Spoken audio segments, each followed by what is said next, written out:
Hey dreamers! This week a subscriber from Germany asked if there was an up-to-date video that shows my entire portfolio. And I don't want to point anyone out, but you know who you are. And thanks so much for the request. So I made this video to answer the call.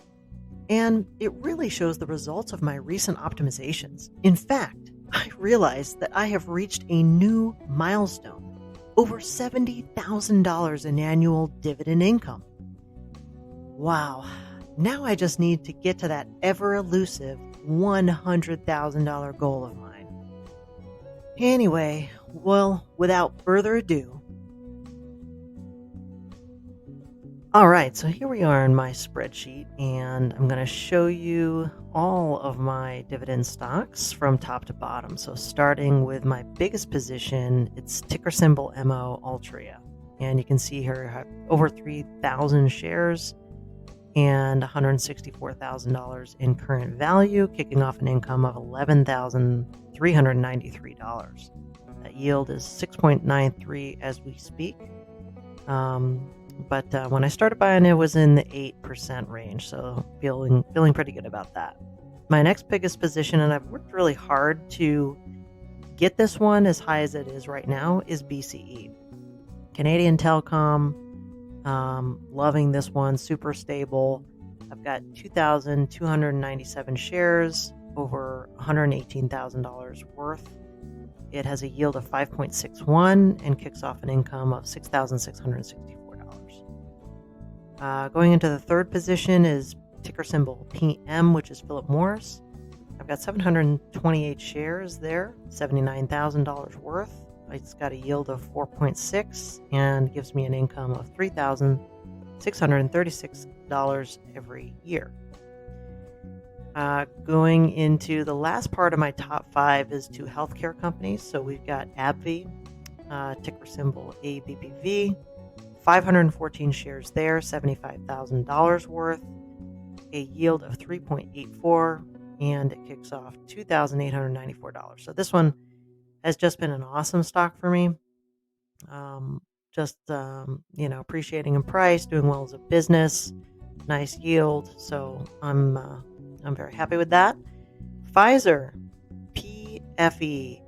I've got almost 1,500 shares of Pfizer and $6,979. It's got a yield of 3.4 and it gives me $2,386 a year. So that wraps up my top five positions, and the top five in total gives me almost $27,000 just those five stocks.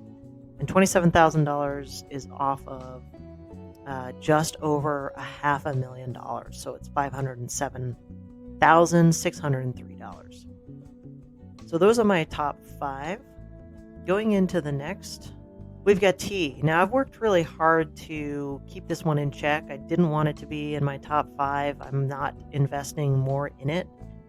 It's just kind of growing on its own.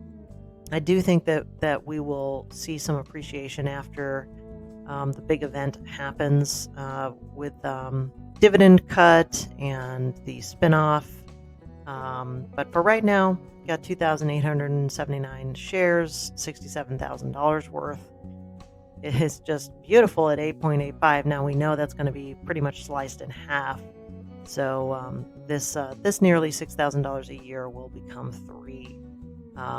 And then hopefully, it'll be back on track to start its growth path again. So that's T. The next one is Chevron CVX. I've got almost 500 shares there, $67,000. It's at 4.19% right now and gives me $2,800. My next position is ticker symbol O. It's Realty Income. It's a REIT. I've got 1,025 shares, $66,900 worth at a 4.53 yield, and that gives me about $3,000. Now we're getting into tech. I've got IBM, which I believe is in the middle of a turnaround, maybe at the beginning of the turnaround, I hope. 535 shares there, $65,000, 5.37%, and it gives me just over $3,500 a year. IIPR is one of my favorite REITs. It is a marijuana REIT. I've got just over 300 shares, $54,000 worth, 3.38%, and it gives me $1,800. Microsoft. Now this one, really isn't for the income, but I've got 181 shares and $50,000 worth in here. Got a low 0.88% yield, but again, this really isn't about the income on this one. This 50,000 is more of a growth play. We've got Verizon next, 920 shares there, almost $50,000 worth in current value, 4.79 yield, and it gives me $2,354. We've got Bank of Nova Scotia, one of my favorites. It's a Canadian bank, highly regulated, 616 shares there, $44,000 worth at a 4.4 yield and $19.37 annually. This is a dividend favorite. If you're a dividend investor, if you don't have J&J in your portfolio, I'm not sure you're a dividend investor. Anyway, 222 shares for J&J, $35,784 worth. It's at a 2.63 yield, which is not that great, but it gives me a little bit of money every year, just under $950. Duke Energy, if you're living on the East Coast in the South, you might have Duke. 334 shares there, 32,000, 4% yield, and $1,314. Going into SJR, which is another Canadian stock, it's Telcom. Just over 1,000 shares there, 1,061, $31,000, 3%, 3.22, and gives me $1,000 a year.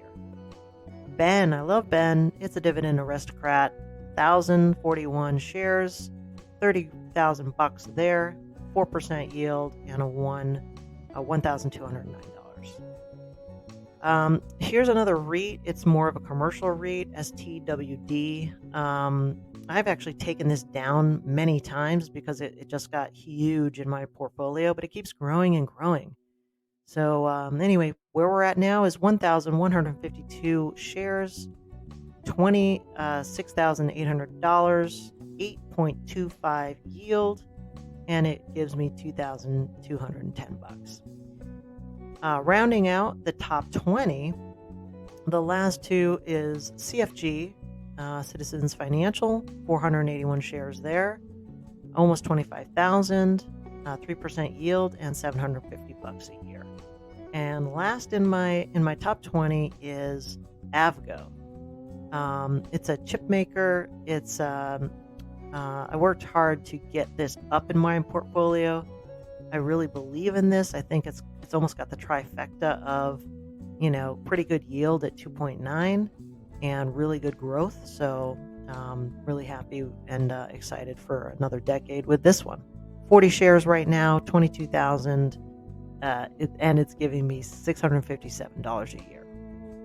So that rounds out my top 20, and all in, it represents $1,177,331. So the top 20 is about 75%, 76% of my total portfolio. So take a good look, guys, because this is like my tight friend circle, right? These are the ones that I believe in most, and really represent the bulk of the annual income that I get. So let's move on to my next 20. So the way to think about this is my next set of friends that I'm not quite as close to, but I like quite a bit. So the first one here is Metlife. I've got 331 shares there. Gives me $634 a year. I've got $22,000 there. 3M, a favorite of dividend investors, an aristocrat, 131 shares there, $19,000, 4.13 yield, which is great right now. A lot of folks are looking at this as a buy right now. So just maybe something to take a closer look at. It's given me $781 a year. BTI, this is a position that I actually started pretty recently, and I'm planning to hold for a while. I've got 393 shares here, $18,000 worth, It's a great yield of 7.95. You do pay those ADR fees and taxes. It's UK based, but giving me an annual income of $1,447. The next one is a REIT. It's STAG. It is a commercial REIT, 441 shares there, $17,000 almost. A yield of 3.83, and it gives me $644. Intel is one that I'm liking quite a bit. $20 billion in new foundry that they're going to build in Arizona. I like that a lot. 363 shares there, $16,000, 3.27 yield, and $529. Southern Company. Are you in Georgia, Alabama, Mississippi? Then this is where you get your power. 258 shares there, 4.2 yield, and $679. Good old Apple. This is another one of those growth plays, not really for income. 95 shares, $15,000, paltry, 0.55 yield, and $83. Hopefully that'll buy me a charger. Texas Instruments, favorite of mine. Chip maker, 79 shares. I usually try to pick up a share or two of these as I go, every month. $13,000, 2.78 yield, and through $364. Sunoco, it's an oil company, oil and gas, 314 shares, almost $13,000, 8% yield, and $1,000 a year. Public storage. Man, I just love this one, philosophically, because people buy stuff and they don't know where to put it. So then they rent a place to put their stuff in and they pay me a check. I don't understand it. Sell your stuff, buy the stock, and you can make money instead of having to pay money every month. PSA, 33 shares, $11,000, 2.26. This one's growing like crazy. They're continuing to have like massive increases in every single year, $263, but nice little growth play there. JHG, it's a UK-based financial company, 353 shares there, 11,500, 4.63% yield, and a $535 a year. Good commercial real estate, 552 shares, $11,000 again, 7.33 nice yield, and $831. Pepsi. Pepsi is not just Pepsi, it's got Doritos and snacks. That's why I like it so much better than other choices in terms of beverage companies. 61 shares, $10,000, 2.58, and $263 a year. Prudential, nice yield here at 4.33, gives me $439 a year off 10 grand. I've got Qualcomm, which is another chip maker player. 62 shares, 10 grand, giving me $169. This is another growth play. Same thing with Lowe's. Most people don't realize that Lowe's has actually beaten Home Depot in terms of the stock appreciation. I'm long on Lowe's, 47 shares, 10 grand, 1.49, and $149 a year. NIVID, again, a growth play, doesn't really give you any income. It's here on the list because they do have a dividend of 0.07. So I get $6.75. I mean, what am I going to do with that? Well, it just goes right back into buying more shares. So GlaxoSmithKline, GSK, 223 shares there, UK-based, $9,477, 5.14 yield. We know that this one's also going to get chopped. So GSK is going to go through something similar as J&J, where they split the company into two. One side is consumer, the other side is pharmaceutical. So enjoying the 5.414 while I can, and it gives me $487. Oracle Tech Play, 112 shares, $8,000, gives me $143 a year. And to round out my top 40, I've got Genuine Parts. This is an aristocrat, 58 shares, $6,934 worth, 3% gives me $200. So that rounds out my next circle of friends here, the next 20. You can take a look there. And then we have 54 more. So I'm not going to go through each one of the next 54. The way that I think about it is these next ones are ones I like, but it's a way to diversify. It's not like I'm putting a big bet in any of these places. So we've got WPC, which is a REIT. We've got Exxon. You guys know all about Exxon. This is a preferred stock ETF. UPS, I love Carol Tomei. She's amazing as the CEO. T. Rowe is an aristocrat, been really pounded down recently in the stock price. I'm hoping we'll rebound there. I don't think we've seen the end of that drop, so it'll continue to go down. It'll be great to ride it all the way down. Target.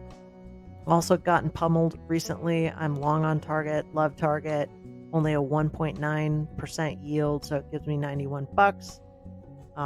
That will barely cover one trip to Target, so yeah. P&G is fantastic. It's an amazing company.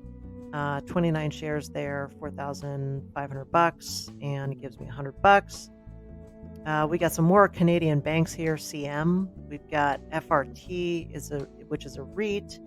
PFG, a financial company. Linde, basically a industrial chemicals company.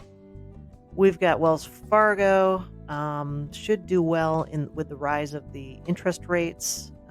So that's a financial. We've got Getty, another real estate play, REIT. JP Morgan, Bank of America. We've got Abbott Labs, fantastic company. It was the split off for ABBV. It's just a cash cow. It's a growth play.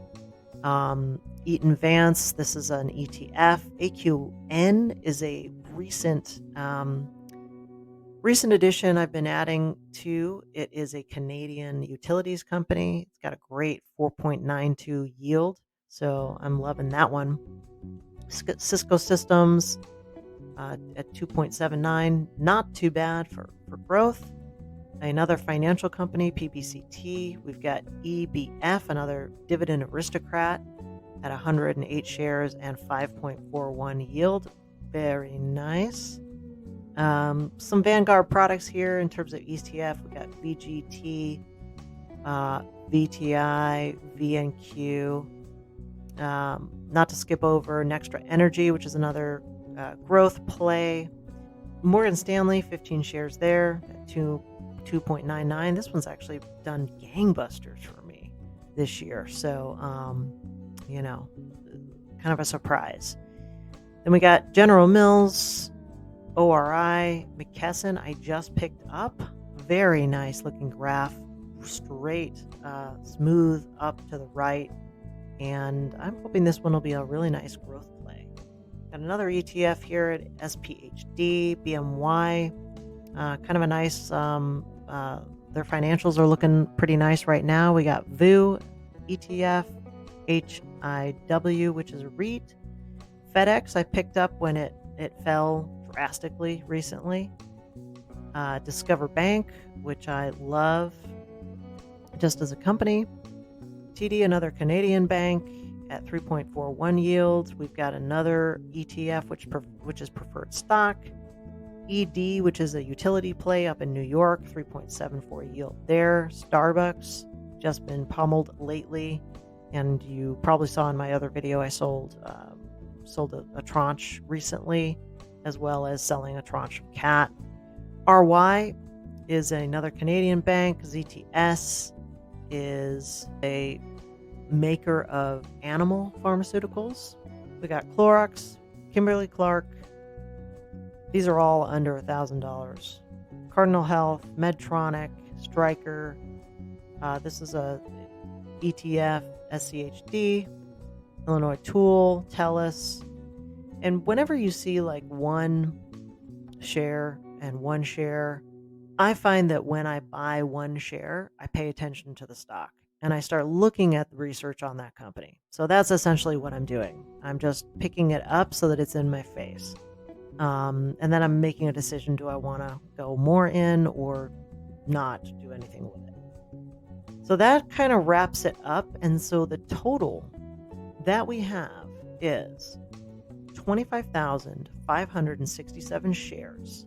It's 1.5 million 47, gone down a little bit with the downturn in the market recently, and a yield of 4.55, which is really good, relatively high, I would say. And this is the milestone right here, crossing $70,000 a year, $70,366. It's taken so long to get here, guys. It's so much work, but it's worth it. So top 20 holdings, you can see it's 76% at that 1.177, and total holdings of about 94 stocks. And one way that I think about that is, the first 20 are really my core, and then the rest of them are kind of like a hand-picked mutual fund with no fees, because I'm the one doing the mixing. Now, the last thing I want you to be thinking right now is that this is overwhelming and you'll never get there. So I'll leave you with a little story. When I was at my poorest, when I was in college, I remember going to McDonald's to have my big meal of the day. I could only afford items off the dollar menu, and I really wanted a cheeseburger. But I was about 10 cents short of being able to afford it. 10 cents was the price of the cheese to go on the burger. So I could afford a hamburger, but not the cheese. I stepped back and let someone go in front of me while I pondered what to do. Do I forego the fries and just go for that one cheeseburger because that's what I really want? We're talking about the kid size here. Or could I find the 10 cents? I started looking around for one of those change cups near the registers, and there wasn't one. Then I started looking on the floor for pennies. I caught myself and realized how desperate I had become. I was hungry. I was tired. I was embarrassed and frustrated. I was already working 2 jobs, going to school full time, and trust me, I didn't spend any money. I remember thinking that I never wanted to forget that moment. I never wanted to feel that trapped again. Sometimes I wish I could go back in time and give that young girl a hand. But then again, think about it. I got motivated to study hard, work hard, and be diligent about honing my power, all for 10 cents. I think that lesson was worth the price of admission. My message to you is, you can do it. Don't be discouraged, because in your greatest time of need, that's where you'll get the strength to make it all happen. It won't happen overnight, but slowly and then suddenly, it will happen. And I hope I'm helping you in some small way. As always, I encourage you to do your own research, decide your own strategies, and keep learning. And as a reminder, I'm not a financial advisor, so keep in mind these videos are for entertainment and inspiration only. Thanks for watching, and I'll see you on the flip side.